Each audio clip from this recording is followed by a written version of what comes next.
So I'd like to welcome Professor Saleemul, who is the director of the International Center for Climate Change and Development. So we're very fortunate to have the professor here with us today because he is an expert on locally led adaptation, and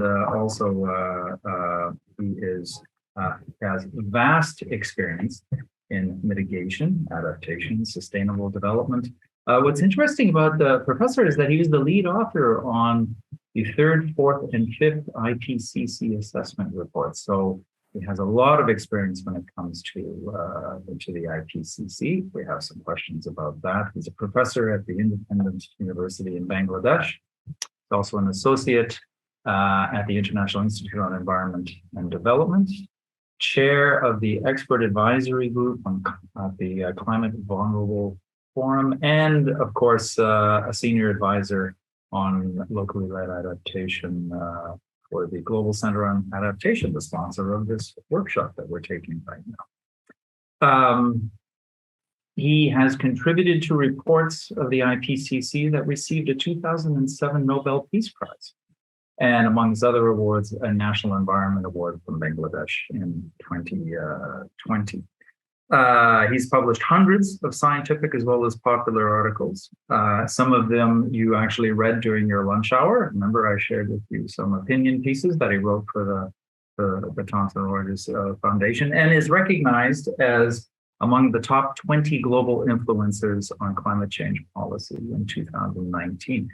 More recently, he was appointed an officer of the Order of the British Empire in the 2022 New Year honors for services to combating international climate change. So, everybody, I'm going to stop that sharing right now, and I'm going to welcome the professor to our group today. Thank you. Thank you very much, Darren, and very nice to be with all of you. Would you be willing, if you don't mind, to put your name and your country or affiliation in the chat box so I get a sense of who's here while I talk? And apologize in advance for having a bit of a sore throat, which is a remnant of COVID that I caught a few months ago. That seems to be continuing, unfortunately. Congratulations to all of you for having been selected for this Thomson Reuters Foundation fellowship and for your interest in learning more about locally led adaptation. I'm assuming you've been reasonably well briefed about it by now. So I won't start from the basics. I'll take the story forward in terms of where I feel the issue of locally led adaptation is scientifically and politically, and where we might look for the future, and particularly for stories that, as journalists, you might want to focus on. So the first stage, I will say, the foundation for locally led adaptation has now been achieved over the last couple of years. And I will attribute this to an initiative called the Global Commission on Adaptation, which ran for a couple of years with under the chairmanship or co-chairmanship of former UN Secretary General Ban Ki-moon, Bill Gates, and Kristalina Georgieva from at that time, CEO of the World Bank. She's now the head of the IMF. And they had a number of very eminent commissioners from all over the world. They ran it for a year and a half with a lot of consultations, and it was focusing on adaptation. And it ended up with a major adaptation report and a summit with 8 different adaptation tracks identified. One of those tracks was on locally led adaptation. And a couple of the commissioners, particularly the head of BRAC, which is a Bangladesh-based NGO, but the biggest NGO in the world. It's an international NGO called BRAC. The head of the BRAC at that time was a gentleman called Dr. Musa. He was one of the commissioners. And also the head of the Slum Dwellers International, Sheila Patel, was another commissioner, and I was working with them very closely, and we developed the locally led adaptation track of one of the 8 tracks of the Global Commission. And around the locally led adaptation track, we brought together, it was coordinated jointly by the World Resources Institute, which is headquartered in Washington, and the International Institute for Environment and Development, IIED, based in London, with whom I'm very closely associated. I used to work there. I don't work there anymore, but I'm still closely associated with them. And under the guidance of these 2 secretariats, it developed a set of 8 principles, which I'm sure you're familiar with already, for locally led adaptation. And these principles went through a lot of discussion and refinement, finally got agreed. And then these principles were then solicited and advocated for adoption by various groups, countries, national governments. A number of national governments adopted them. Donors like the World Bank and the Asian Development Bank and the African Development Bank, UNDP, bilateral donors like FCDO from the UK, GIZ from Germany, etc. And so now I think well over 50, possibly 60 plus organizations have adopted the 8 principles of locally led adaptation.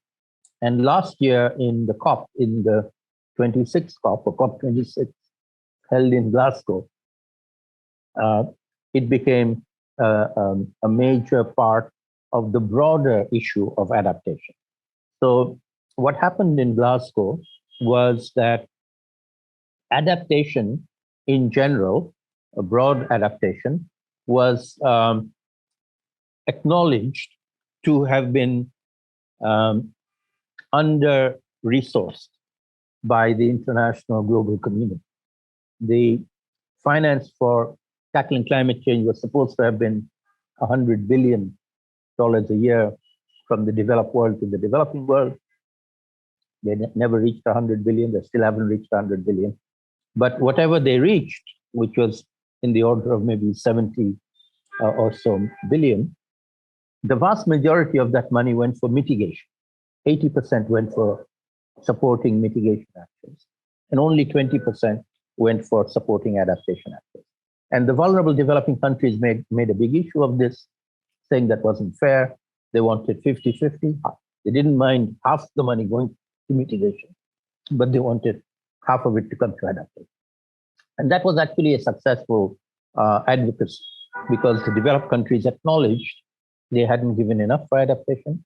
They promised to double the amount they were going to give to adaptation, and they are now in the process of fulfilling that promise. We don't know for sure how much they'll come up with, but we'll know by the time we get to COP27 in Egypt.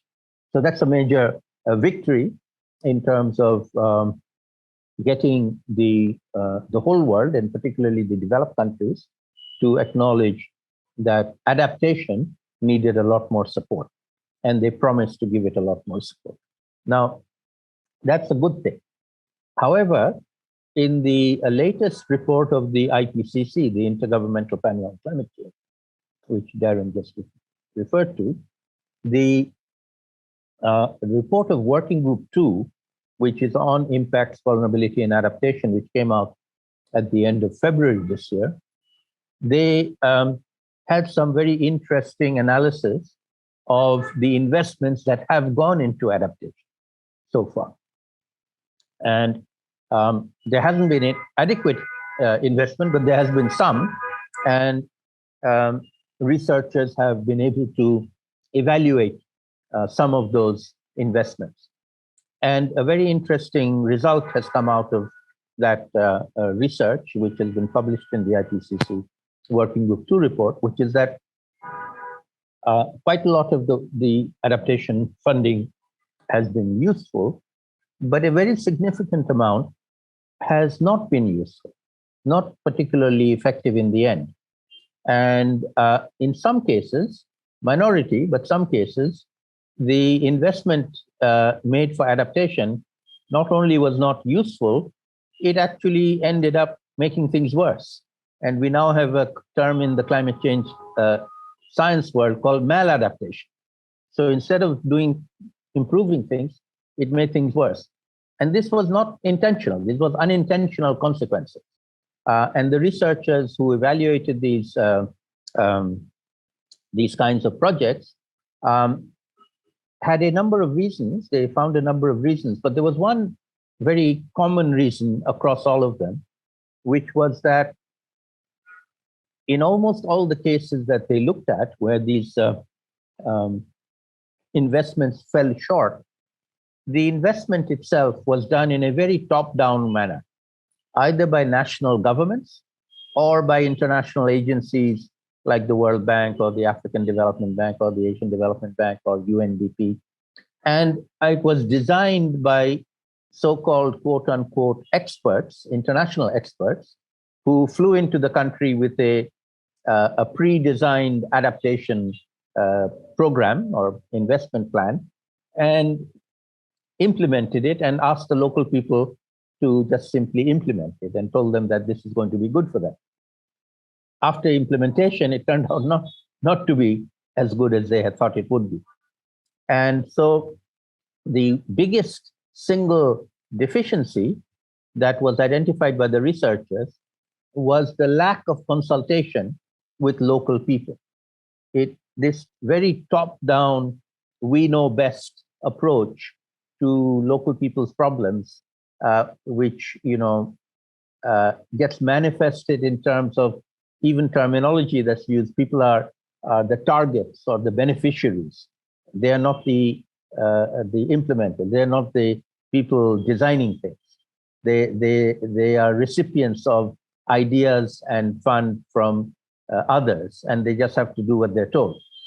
And the research findings was that this was very misplaced, because the local people are the ones who are suffering the problem and are much more able to identify what needs to be done. And as they say, he whose shoe pinches knows how it and where it pinches. Somebody else cannot say where the shoe is pinching. And so you need to talk to the people themselves and get their ideas and inputs into designing, and that it recognizes what we have been advocating about, locally led adaptation. So involving the local communities in not just helping to design the adaptation interventions, but also to implement them, and even more importantly, going forward, to evaluate their success. At the moment, evaluation of success is determined by the donors. Whoever gives the money sends an evaluator after the project is over to evaluate whether the project was done well or not. And the criteria is always value for money. We gave you, $500, $1,000, $5,000, $100 million, whatever we gave you, show us what you did with that. And if we don't like what you did with it, then we're going to declare your project a failure. It's a very top-down, donor-driven evaluation world that we live in. This is the world we live in. And we, in the locally led adaptation community, we argue that the arbiters and evaluators need to be the communities themselves. The people who are supposed to be helped to adapt need to evaluate whether or not it helped us or not, whether we are better off now than we were before.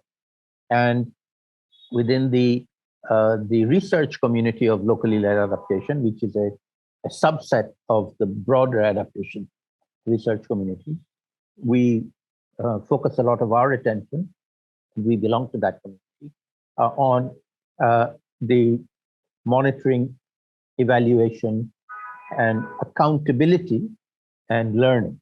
There are two additional letters to the traditional M and E, which is very donor driven, monitoring and evaluation. The donors evaluate, as I said, on the basis of how their money was spent. but we add an A for accountability, and we our view of accountability is downward accountability of the donor to the people, which is opposite to what happens normally, and learning. The L is extremely important because adaptation is quintessentially a learning by doing process. And unless you do things, you won't learn to adapt. And when you do things, you don't know in advance what's going to work and what's not going to work. So you will make mistakes. So learning from mistakes, acknowledging mistakes, learning from mistakes is inherently a good thing in the adaptation domain. And again, that's something that is not very well endorsed by donors. They don't like giving money to do experiments. They want to give money to have something that we know is going to work. But with adaptation to climate change, we don't know if it's going to work. It might work, it might not work. We'll have to test and see. And so adaptation interventions and activities have an element of they might work, they might not work. We need to try many different things, see what works, and then do more of what works. And if something doesn't work, we don't do more of it, or we find a better way to do it so that we correct the mistakes. So mistakes are good as long as you learn from mistakes.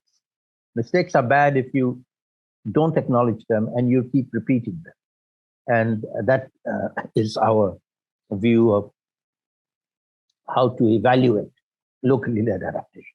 Now, I mentioned already that many organizations have accepted this principle that they did things wrong, they need to do it better, they need to have a much more bottom-up approach. They sign on to the 8 principles, which is a good thing. So now where we are is ensuring that they actually practice what they claim to be doing. And that is an opportunity for journalists like yourselves to hold them to account. And one opportunity or one group that my institute is involved in that might be of interest to you is called Gobeshana. Gobeshana is a Bangla word for research, and it is a platform of both practitioners and researchers working on locally led adaptation. We started off in Bangladesh, but we've now gone global.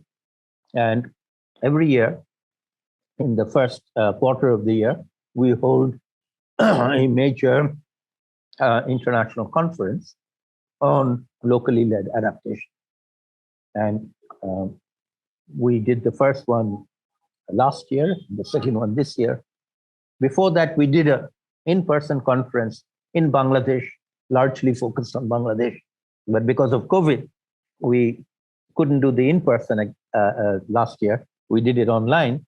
And because we were online, we reached out to friends across the world, and we got a huge response.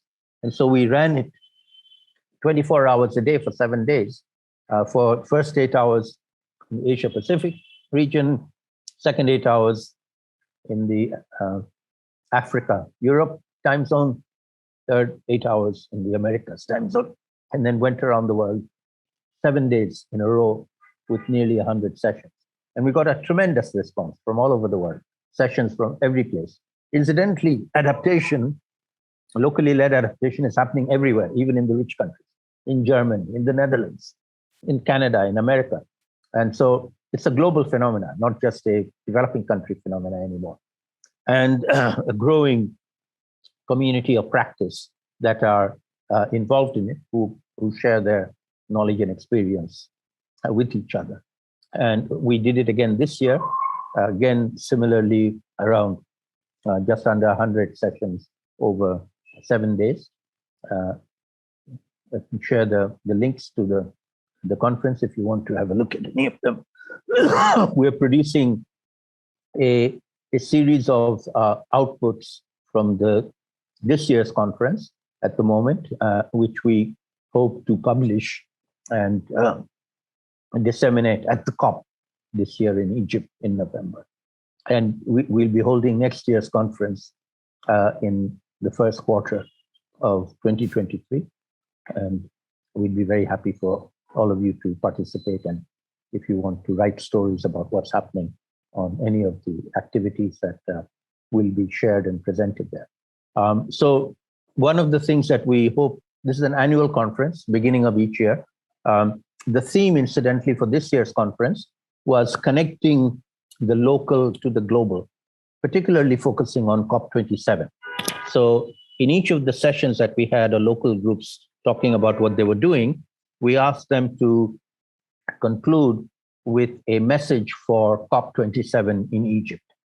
And we've pulled those together. And as I said, we'll be taking them to COP27 in Egypt in November, where there'll be quite a large number of side events and activities going on where people working on locally led adaptation will come together.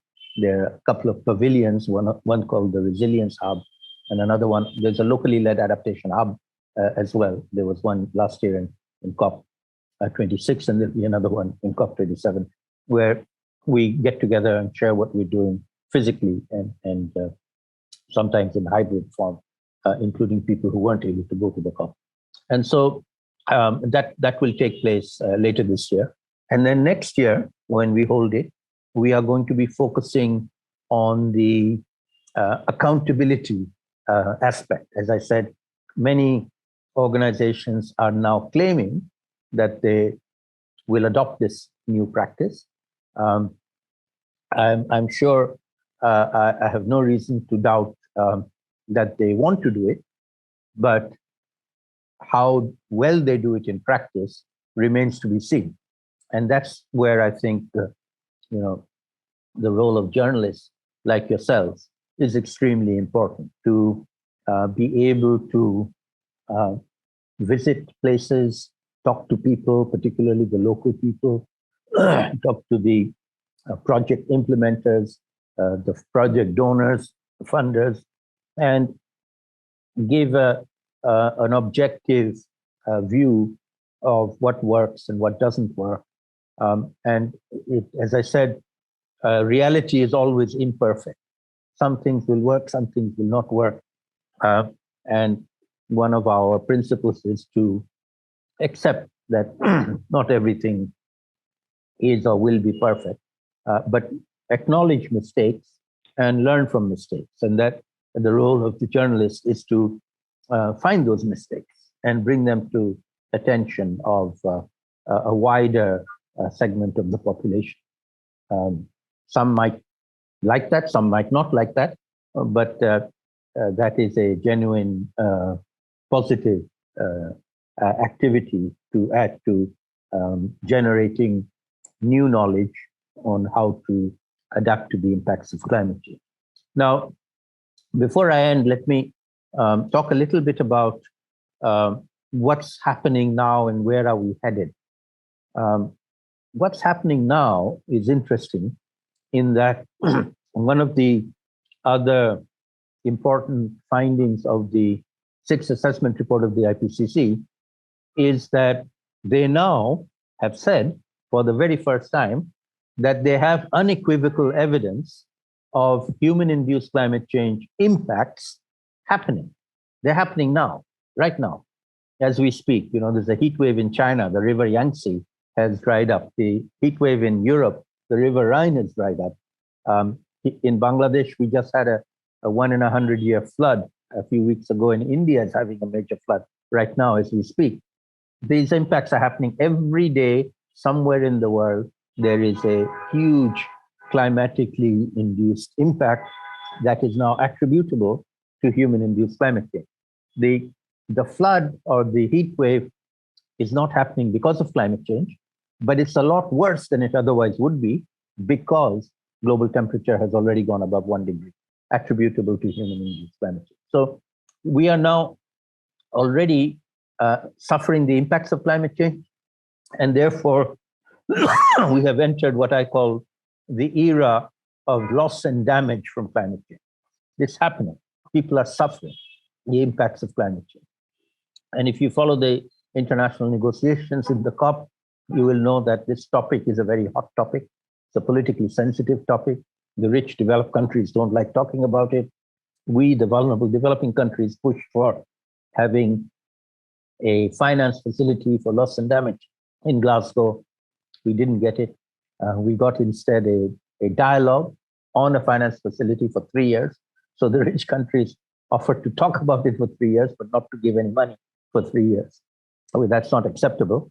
So we are pushing for it to come up again in COP27. Interestingly, loss and damage isn't a standing agenda item every COP. So we said it must be. And in COP27, right now, loss and damage, finance for loss and damage is on the provisional agenda. It's not approved yet. And at the very beginning of COP27, we will have a fight about whether to adopt this agenda item or not adopt it. And any countries that oppose it, because decisions are made by consensus, it won't go through. But if it fails to go through, the vulnerable developing countries in particular will declare COP27 a failure before it even starts officially. So this is going to be a big issue for you reporters to keep an eye on. It's going to be a big fight at the very beginning of COP27 in Egypt. And right now, a lot of maneuvering and discussions going on as to how to avoid that fight and what would be a compromise that everybody could live with. So going forward, the locally led adaptation world is now segueing in many places to the locally loss and damage world.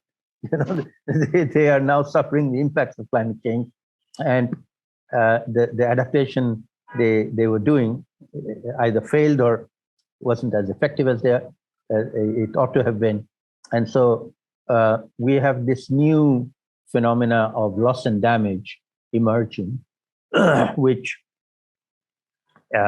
links to locally led adaptation. And adaptation is done in anticipation of the problem to minimize the impacts. But once they happen, then the impacts have happened. And the story is about the impacts and the losses and damages that people are suffering or countries are suffering.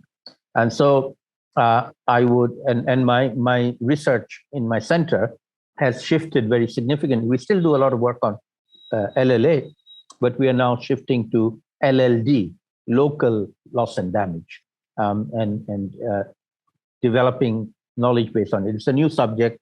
We don't have much information. We don't have a lot of data, but it's happening. So something even journalists can follow and provide information on. So something to keep in mind. If any of you have an interest in developing your interest in loss and damage, please do feel free to get in touch with me. I'll be happy to follow up with you and help you in any way I can.